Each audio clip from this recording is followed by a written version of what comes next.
I'm like, Charisse is still saying, I didn't call her a whore. I didn't call her a whore. That's not what came out of my mouth. Technically, yeah, you did. Good morning, y'all. I haven't woke up completely, so forgive me, but I still had to come and do the Real Housewives of Potomac.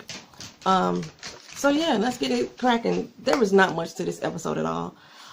It's pretty much like a filler episode, just trying to get you re-familiarized with each character. Oh, we know that Katie is no longer on the show. It's kind of sad, but I kind of liked and hated Katie at the same time. I mean, she wasn't really an issue for me per se, because I like to see that other dynamic of a person who I would say is so disconnected from her own self as far as history and identity is concerned. That dynamic, even though I may not agree with it, it still, I thought, was still good for the show. So you had different facets of these women. Then on top of that, I think they're going to replace her with somebody named Monique. Just from the previews, not sure which way I'm going on Monique. She reminds me of Angel Love that came in on Love and Basketball. That's who she reminds me of. Even like in her attitude and talk. I am tired, so I want to try to give this review some life, but shit, it was just that uneventful for me. So it starts off with Gizelle. I can't remember if the damn review was Gizelle moving into a new house, or the opening was Gizelle moving into a new house, or they were just showing us still what was going to happen this year. She's walking around the yard at a new house, and she was swatting bees. There was hives in the ground, and yeah, that's all I remember talking about. But she walks into the salon to go get her hair done, and I remember Gizelle saying last season that her hair color was her natural hair color. No, they're definitely lightening it now. They are lightening that baby up, but they're also adding some hair pieces to it, which we all know that a lot of women do. And the hair pieces makes it more long, luxurious, looking like a little golden lion's mane. I still like Gizelle. People do not like her. I've heard her being called fake ass Nene. I had so many things about her. Go sit down. Let's not do that this morning. Let's not do that this morning. I've heard so many negative things about Gizelle, but I'm like, I still like her. Okay. Confession though. If she truly is a Nene type of persona, I have to admit that when I first started watching Real Housewives of Atlanta, I love Nene too. So maybe that's what I'm getting. I don't know. But I just don't see her as Nene. I don't see her as a shit starter. I see her right now as somebody who just keeps it fucking 100. You bite me, I'm gonna bite you back harder type of person. But all of the women seem to be like that, especially Karen. Karen is off the fucking chain. Yes, Lord. Charisse is a fucking liar to me. She's just lying left and right. And she keeps trying to put on this front but can't even hold her lie together. Robyn is a pacifier. She goes back and forth between the two. Ashley is just like bubbly as hell, but a bit annoying at times. So yeah, that's the whole crew. She goes to talk to I said at the hair salon, Gizelle is talking to her stylist, and they bring up Gizelle. Blah. They bring up Charisse. And at the same time, Charisse is at the crib with her daughter Skylar. They're hoverboarding around the kitchen. Charisse is back into her sha-sha mode where she getting the rapping. She got a little flow, I guess. But now it's getting corny. It was cool at the birthday party, but now it's getting real corny. I think she's gonna probably put out an album this season, y'all. I'm telling you the way that this thing going. But because every time they go to screen now, they want to talk about her rapping. Come on now, you was alright. It was cool for what it was. Let it go. You fitty. Let it go. Basically, Gizelle and Charisse's beef stems from the reunion. In the reunion, Charisse said, in reference to Gizelle, I don't go around town acting like a whore, sleeping with everybody. And, oh, she said I wouldn't say that you was a whore going around town sleeping with everybody. And Gizelle was like, well, I guess that's not true. And she said, oh, really? Because that ain't what you told me. So I'm like, Charisse is still saying, I didn't call her a whore. I didn't call her a whore. That's not what came out of my mouth. Technically, yeah, you did. That's almost like saying, I'm going to tell somebody, like, oh, like, let me get I want to get a good analogy. Let me see. That's like telling somebody that I'm going to fuck you up. You know what I'm saying? And then the person going around saying, telling everybody, she said she was going to hit me. And you saying, well, I didn't say those words. You damn near said the same thing. I'm going to fuck you up. I'm going to hit you. That's pretty much the same thing. It's basically the same thing. Unless you're talking about hitting them with, doing some type of harm with them some other kind of way. They're sitting there both with their respective parties and just basically going on like the beef, pretty much like I said. Charisse is still not saying that what Gizelle said was untrue. But what she is saying is that she mad that she went around spreading that rumor. That's what she going around saying. And rumors can be true. She just said she mad, she pissed off, she going around spreading it. Gizelle is telling her respective person, look, you light this fire, don't get mad that you getting burned by the flames. Don't start none, won't be none. Charisse is on the other hand saying, me and this girl, if I see her on site, we having problems. I'm just letting you know right now. So Gizelle is like, she sent me a cease and desist letter trying to shut me up. I ain't gonna shut up. I'm gonna say what the hell I gotta say.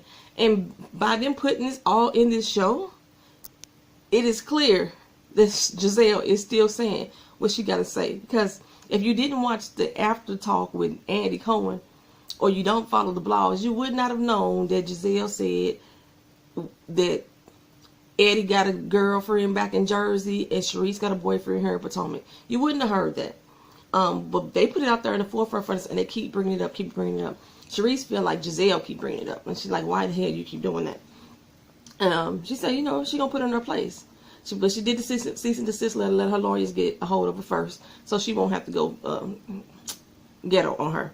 During the midst of this conversation, Charisse did admit, because she's cleaning out her closet, she's trying to get new things. I guess she's trying to feel like she's younger, not necessarily younger in age, but she wants to feel younger and better about herself.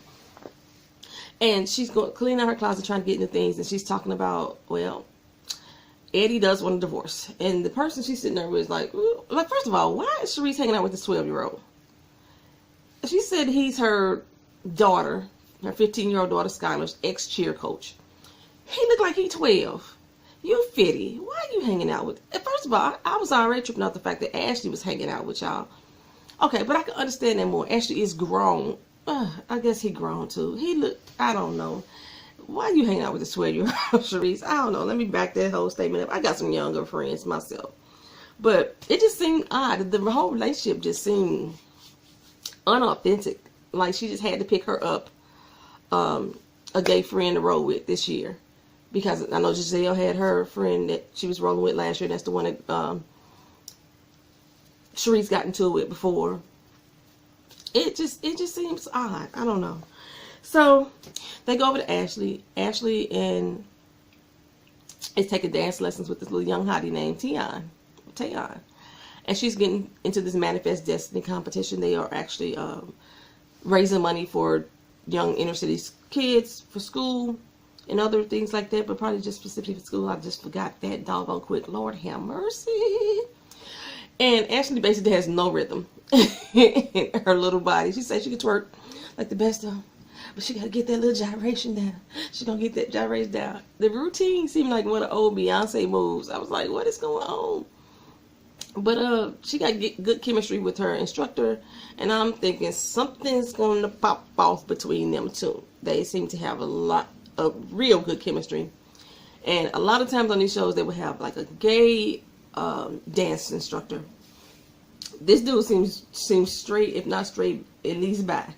He looked like he could tap that at any moment. I'm saying they are talking about the restaurant and what's going on with them. These women, they always go to people and tell all their business too.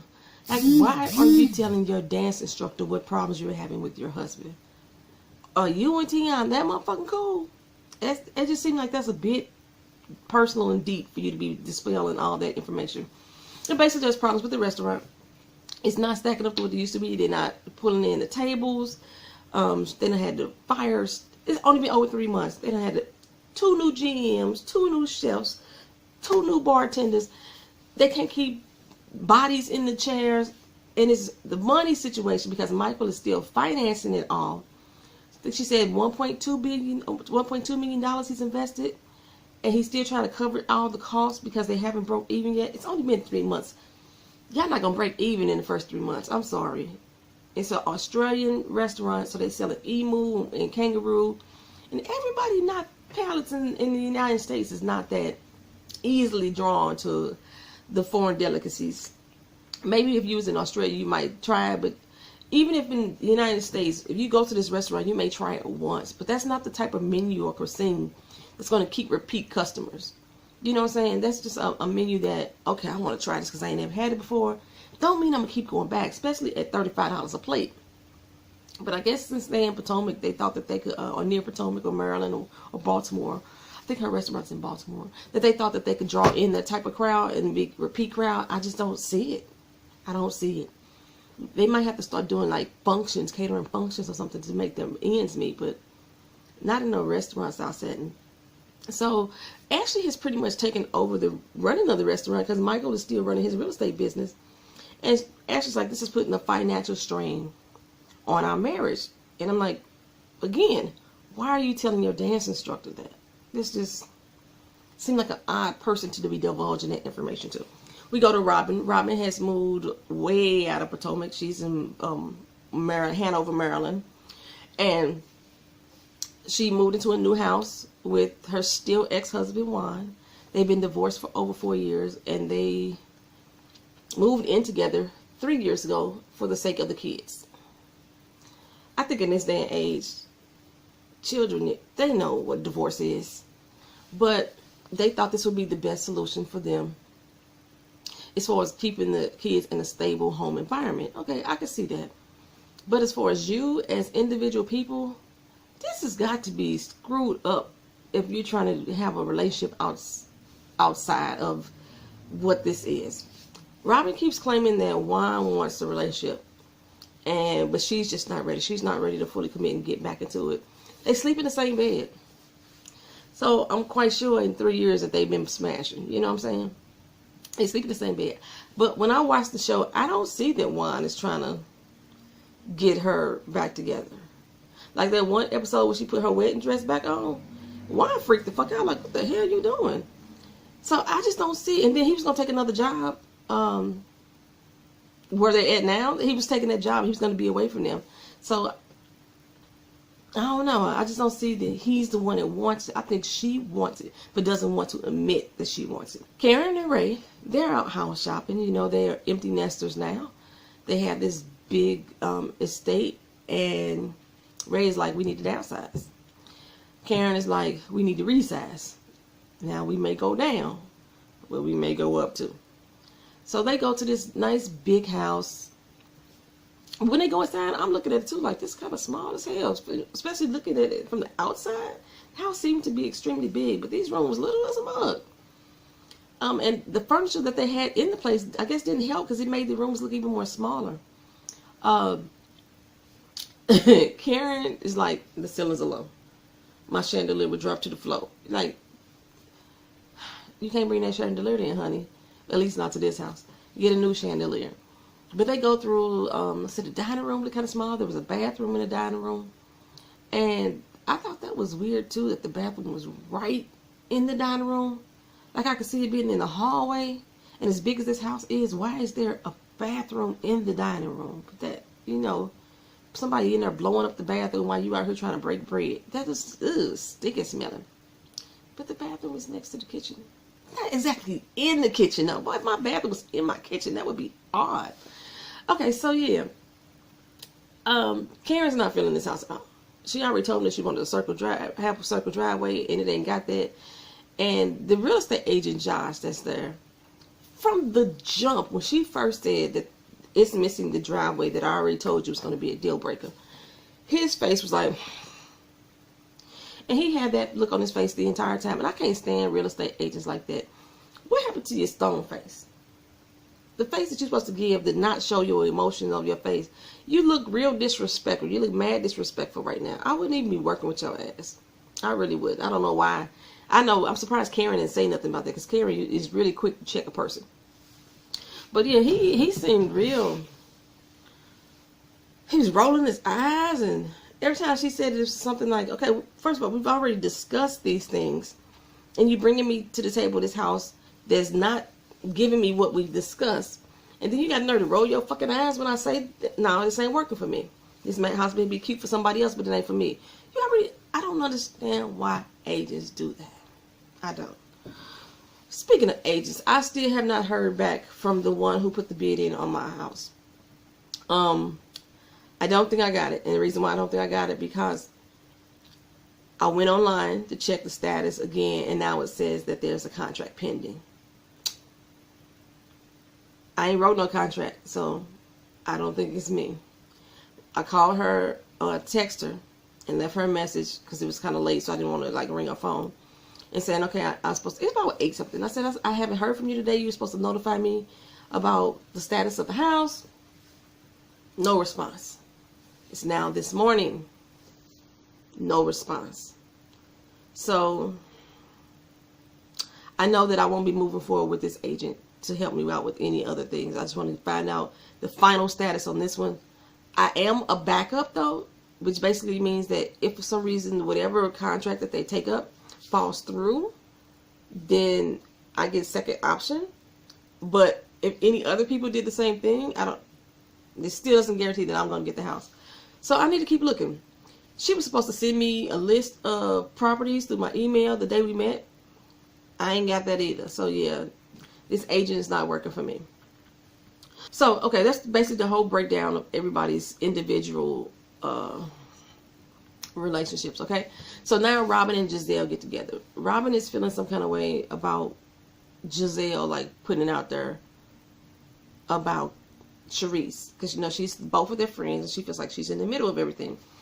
And Gizelle was like, oh, well, shit, she shouldn't have said what she said about me. Like, now you want to me to like put a cap on what comes out of my mouth. You open up this door, and now you want me to filter my stuff when in reference to you.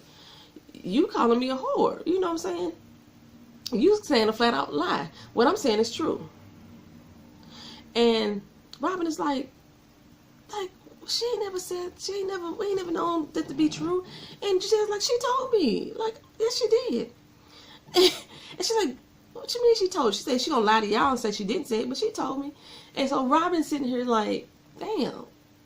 But if she told you something like that in confidence, what the fuck are you gonna do to me? Like, I'm not sure if I should be watching what the hell I say around her. And I heard Robyn. I heard Robyn on that too. I heard Gizelle at the same time. Like, you want to throw shots, and then I guess there's some things you don't do in friend codes, especially if there's a possibility that you may become friends again. If you know without a doubt this friendship is over, fuck, all gloves are off, I guess, you know. So, but anywho, they talk about that. Gizelle say, you know, I hear you. But like I said, she lit this flame. Now watch the fire grow. That's all I can say. So next they go to Manifest Destiny. Robyn said that that Charisse and Gizelle should talk and Manifest Destiny. And they all show up in the beginning. You know, all the ladies are looking good. They are looking good. And Charisse, they were talking about Charisse for a minute, just saying, you know, how she feel. That's what Karen was asking. And Robyn is like, man, she looks very happy these days. And Gizelle, like, she got that stank face every time I see it. Every time I see it, she got the stank face. And so she rose up, Charisse rose up in the middle of the conversation. And like I said, Karen is always like, she's very upfront. She's like, oh yeah, we were just talking about you. I mean, it wasn't no bad thing, you know. And Charisse was like, yeah, I'm always the topic of the conversation. She's like, no, it wasn't no bad thing. We were just talking about how you feeling and how you dealing with all the situation. She's like, oh, I'm fine. You putting on the front, Charisse. I could sense it. The same way you was putting on the front last season, when you was trying to make everybody believe that you and Eddie was okay. The whole last season, we never saw her husband. They already been separated. Eddie done started a whole new life, most likely. But she kept putting on that front like everything's together. Eddie's gonna come back to this. Eddie's gonna buy this for me. Eddie's gonna buy that for me. Okay, you dipping into the funds, but that don't mean Eddie give a damn about you. He clearly don't. He lost his job in New Jersey and decided to stay there. What man wants to stay away from his wife? That same way I said about Peter Thomas and Cynthia Bailey. Something else was going on there. Charisse tells Gizelle, look, we need to talk. Gizelle said, not right now. We at this event. I got to go judge. She was like, okay, yeah, but we need to talk though. And Gizelle like, okay, but this is not the time nor the place, is what Gizelle said in her little confession. And I'm thinking, why Gizelle finna be shady to Ashley? Why is she gonna be shady? Why she gonna be shady? They had the little dancers come out there. Some of them was looking kind of awkward. Some of them was kind of cute. But then when Ashley came out on stage, baby, Ashley did the damn thing, honey. Whatever moves that she could not remember, she got them down tonight. Michael was standing off to the side, just watching and enjoying everything. And Gizelle in her confession was like, so Ashley asked Tion, was he straight to gay? And he said he liked the pom-pom. And why she asking this question? Only a little birdie knows. But yeah, so like I said, I think something's gonna pop off between Tion and Ashley, and if it doesn't pop off between them, just the speculation, it's gonna cause more tension in her relationship with Michael. Gizelle gives Ashley a 10. I'm like, OMGzy Weezy, really? Go ahead on, Gizelle. You wasn't been shady. You wasn't gonna be shady. She did really good. So yeah, Ashley number one. Gizelle and Charisse decided to go ahead and have their little talk. First, Gizelle wasn't here for it. Like I say, Charisse confronted her about why she did what she did. She still is not denying that what Gizelle said is true. She just like, I wouldn't have done that to you. She's basically saying, you were supposed to be my friend. I wouldn't do that to you. I wouldn't put you out on blast. She's like, but you called me a whore. They still arguing about whether she called her a whore or not. You called her a whore, Charisse. Dang. Yet at the same time, what Gizelle put out there was so much more damaging than calling Gizelle a whore. It really was. They really didn't resolve anything. Yeah, that was the end of the episode. Like I said, it was really uneventful. I think the only thing I left out was that Ashley and Michael discussing the restaurant again. She's trying to add some different flavors to the cuisine, make it more Americanized so they could draw in the customers. Michael was not feeling that. And they had some like a little promise to each other that once the restaurant break even, they could start working on children. And so Michael was like, well, that ain't finna happen. We're gonna have to keep pushing it back because we ain't gonna never break even. And actually, like, you really want to push back our family based off of some stupid, you know, truths or sorts. And he like, yeah. But again, y'all only been in business 3 months. Like, truth be told, like, my family has owned restaurants left and right. The average restaurant usually doesn't get in the black until 3 to 5 years out, not 3 months. I mean, that's a big investment. It's a big investment. So there was nothing else really eventful about this episode. I guess it's gonna like pick up soon because the girl Monique is supposed to join the cast next episode. I don't know if she was invited in by Karen or invited in by Charisse. It was kind of odd. I just know Gizelle ain't feeling her off the flip. It's another pretty beautiful girl coming into the scene, and she just as pretty as Gizelle, and Gizelle is not here for it. So yeah, Real Housewives of Potomac, episode 1. Don't let the zip code fool you. All right, y'all. Peace.